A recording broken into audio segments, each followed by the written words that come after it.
talk. Now we're going to welcome Jack Knowles from Queen's University Belfast, who's going to be delivering an oral talk entitled Impact of Microbial Interactions on the Fitness Costs of Antibiotic Resistance Mutations in Pseudomonas aeruginosa. Thank you.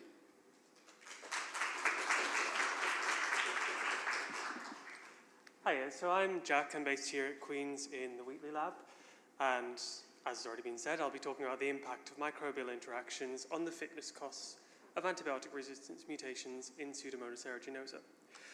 And I thought I'd start off with talking about the AMR mechanisms that are common in Pseudomonas and why they're thought to be associated with fitness costs.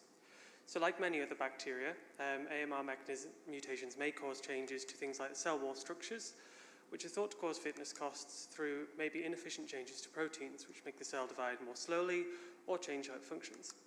The release of enzymes like beta-lactamases, which can increase energetic and metabolic costs of resistance, DNA replication and protein synthesis mechanisms, which may change the rate of growth or affect how error-prone the mechanisms are.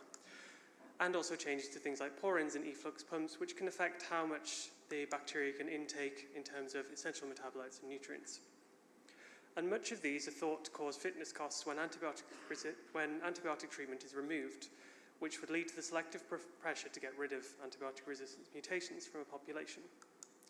But when we think of the way that fitness is measured, it's measured generally in relative terms, and often using growth metrics as proxies for fitness, usually related to another strain or an ancestral strain that differs only in the antibiotic resistance mutation.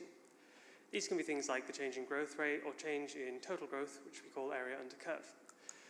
Typically, when you look at fitness assays in monoculture growth, it's found that, generally speaking, resistant strains are less fit. But these are usually conducted in sterile conditions or in co-culture with only the strain's ancestor. But realistically, true infection niches are rarely sterile and rarely feature only one strain and its ancestor. So we don't actually know much about how different microbes affect the fitness costs of antibiotic resistance, but we do know that cooperation and competition occurs between microbes. So to carry out this work, I started with a library of antibiotic-resistant Pseudomonas aeruginosa strains, 33 in total, resistant to 1 of 6 clinically relevant antibiotics. Each of these has a unique set of mutations, and they were developed by Selena Linden and analysed by Dana Gifford. All were evolved by selective plating of the P. aeruginosa PA01 strain with a GFP tag, which could be used for monitoring growth in co-culture. And resistance was evolved spontaneously, so we're focusing specifically on resistance mutations rather than horizontal gene transfer. And this was done at UCAS clinical breakpoints, with slight differences for how meropenem resistance was evolved, which used ramping experiments rather than just a single round of plating. So just as a preliminary check, we looked at how fit our strains were in standard lab conditions. We found that in monoculture growth assays, our strains are quite similar to those previously studied in literature. Generally speaking, they're less fit than the ancestral strain, which is shown in red, with 17 strains that had a higher fitness cost associated specifically with resistance mutations. Therefore, in agreement with literature and a good model library for testing the effects of microbial interactions. So moving on to the main body of work, we looked at a screen of microbially driven fitness costs. And in these invasion assays, as they've been termed, we used the 33 resistant strains along with 13 human-associated microbes, which included fungi, gram-negative and gram-positive bacteria, including commensal strains and opportunistic pathogens to get a good spread of different relationships. We grew both the Pseudomonas strains and the other cultures overnight, and then filled plates for co-culture with the other microbes, and transferred strains of the Pseudomonas into either the co-culture plates or the monoculture plates in a pairwise manner. And this was so we could compare how monoculture growth is changed, or the rate of monoculture growth compared to the co-culture growth as expressed in GFP. We measured these 24 hours post-invasion and defined our standardized growth metric. We divided the co-culture growth by monoculture growth, comparing these to the ancestor to look specifically at the effects of the resistance mutation. And what we found overall was that microbial presence does alter the fitness costs of resistance mutations, and this is both in a microbe and resistance mutation dependent manner, meaning there wasn't one universal pattern for each microbe or resistance mutation. Here's a small subset of the data. On the left-hand side, you can see B. subtilis invasion. And in this, the ancestral strain of PA01 has a growth rate has a final growth slightly higher than that in co-culture, than in monoculture, suggesting that the presence of B. subtilis actually improved growth. And we can see that there's also some ceftazidime strains shown by the resistance notations over here that actually had an even greater fitness advantage driven by the presence of a microbe.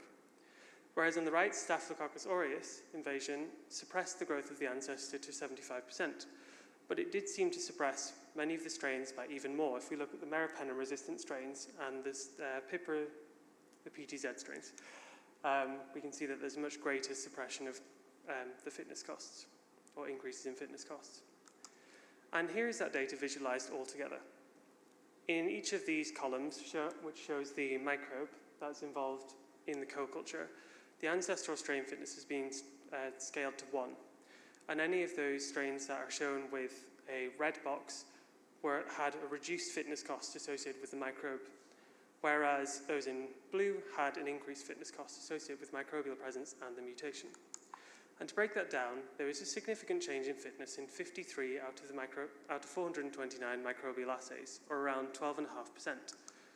R. mucilaginosa, although not universally, did seem to generally increase fitness costs when it did have a fitness impact, whereas S. lugdunensis most often decreased the fitness costs of resistance mutations.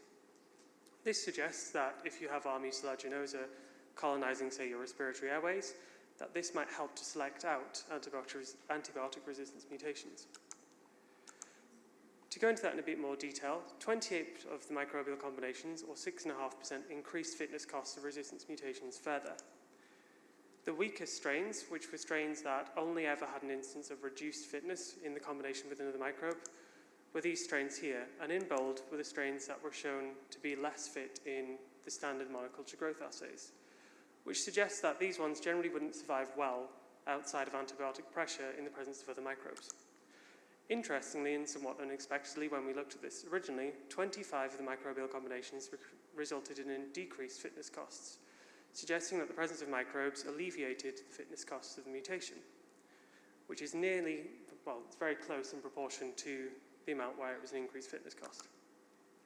If you break this down by the function of the mutated gene, we can see that protein synthesis mutations seem to incur the highest proportion of increased fitness costs, whereas cell wall synthesis mutations incurred a near equal proportion of decreased and increased fitness costs across combinations. Now, to investigate this a little bit further, we looked into how microbially-driven fitness costs are changed by the presence of the microbes in a mechanistic manner. We wanted to know how important it was for the bacteria to be live, whether or not it was a passive interaction or a live interaction. And these functioned nearly in the same way as the live fitness assays or the invasion assays, except instead of using live microbes, we centrifuged and filtered out the supernatant from the bacteria to see what was in the presence of the supernatant that could affect growth. Overall, there still were significant differences in fitness, but we found that, generally speaking, changes in fitness costs in live assays incurred changes in different combinations of microbe and strain. So these instances of increased and decreased fitness costs that we see here weren't the same in the same strain microbe combinations that we saw in live assays. In fact, there are only 4 that remained the same. And this suggests that actually there is some sort of live component driving fitness cost changes. You can also see there's a lot of instances of a decreased fitness cost of the antibiotic resistance mutation shown in red, which suggests some element of cross-feeding. So the main conclusions from this are that microbial interactions can increase the fitness costs of resistance mutations, but also have a similar likelihood of decreasing those fitness costs. Certain strains like R. mucilaginosa seem to have a general effect of increasing the fitness costs, whereas others generally seem to decrease them, like S. lugdunensis. And microbially driven fitness costs are more pronounced in live assays, which suggests there is some sort of live interaction required. This is important because it could lead to potential options for microbiome-based therapies to help select against resistant strains, and also an option to test for certain high-risk microbial combinations in patients to adjust treatments, or also potentially for surveillance. And the future work in this that's currently ongoing is a co-evolution culturing experiment to see whether or not we can use some of these microbes to drive out resistance mutations, and a further screen to identify if there's a presence of any inhibitory molecules. And just want to say a quick thanks to everyone who contributed to the paper on the left-hand side, as well as my supervisors and the members of the weekly lab, some of them who are pictured over here. Thanks.